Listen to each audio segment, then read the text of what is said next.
বাচ্চাকে টিফিনে কী দিব? কম বেশি সব মায়েরই কিন্তু এই টেনশনটা থাকে। আসলেই তো, কী দিব টিফিনে? রোজ রোজ একই খাবার খাবে না, তারপর পছন্দ না হলে খাবে না, বাইরের খাবারও রোজ দেওয়া ঠিক না। আমি আমার বাচ্চাকে মাঝে মাঝে এই আইটেমটা দিই, ও কিন্তু অনেক পছন্দ করেছে। আমি এই আইটেমটার নাম দিয়েছি চিকরট, কারণ এখানে মেন ইনগ্রিডিয়েন্টস চিকেন আর ক্যারট। আমি 300 গ্রাম মুরগির মাংস নিয়ে নিয়েছি কিমা করা, এবং একটা বড় সাইজের গাজর গ্রেট করে নিয়েছি। এটার সাথে দিয়ে দিয়েছি টমেটো কেচাপ, সয়া সস আর একটু গোলমরিচের গুঁড়ো, লবণ। এবং তারপরে আমি 5 পিস পাউরুটি, ছোটো পাউরুটিটা এটা পানিতে ভিজিয়ে খুব ভালো করে চিপে তারপরে এই মিশ্রণটার সাথে মিশিয়ে নিয়েছি। এরপর দিয়ে দিব 1 টেবিল চামচ ময়দা। তারপর এটাকে হাত দিয়ে খুব ভালোভাবে মেখে নিব, ডোটা পুরো মসৃণ হওয়া পর্যন্ত আর কি। খুব ভালো করে মেখে নিচ্ছি।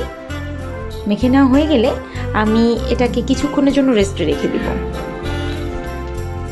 তারপর আমি একটা আলাদা বাটিতে একটা ডিম, একটু গোলমরিচ আর লবণ দিয়ে খুব ভালো করে ফেটে নিয়েছিলাম। তারপরে আমরা যে একটা চিকেন ক্যারটের ডো রেডি করে রেখেছিলাম, সেখান থেকে হাত দিয়ে একটু নিয়ে চেপে চেপে একটা শেপ দেওয়ার চেষ্টা করব।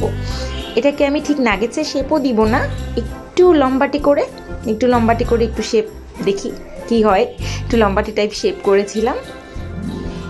তারপর এটাকে ডিমে একটু চুবিয়ে নিয়ে ডিম থেকে উঠিয়ে এটাকে আমি ব্রেড ক্রামে গড়িয়ে নিয়েছিলাম। এটা কিন্তু খুবই ভালো একটা স্ন্যাক্স আইটেম। গাজর আছে, চিকেন আছে, বেবির জন্য খুবই হেলদি। আপনারা এটা অবশ্যই বাসায় ট্রাই করবেন। আশা করি বেবির পাশাপাশি বড়রাও এই আইটেমটা অনেক পছন্দ করবে। বেবি তো পছন্দ করবেই, বেবির বাবাও অনেক পছন্দ করে খাবে। তারপরে আমি এটা ডুবো তেলে ভাজবো না, কিন্তু আমি ফ্রাই প্যানে একটু তেল দিয়ে নিয়ে এটাকে মিডিয়াম লো আঁচে ভেজে নিব গোল্ডেন ব্রাউন করে। ডুবো তেলে ভাজা খাবার আমি একটু অ্যাভয়েডই করি বলতে গেলে, সবসময় না, মানে সবসময় আর কি ডুবো তেলে করাটা প্রিফার করি না। এই যে হালকা হালকা কালার চেঞ্জ হয়ে আসছে। এটা কিন্তু গরম গরম সসের সাথে খেতে চমৎকার লাগে। আমাদের হয়ে গেছে ভাজা, রেডি টু সার্ভ। এই যে আমার বেবি মাশাআল্লাহ অনেক পছন্দ করছে।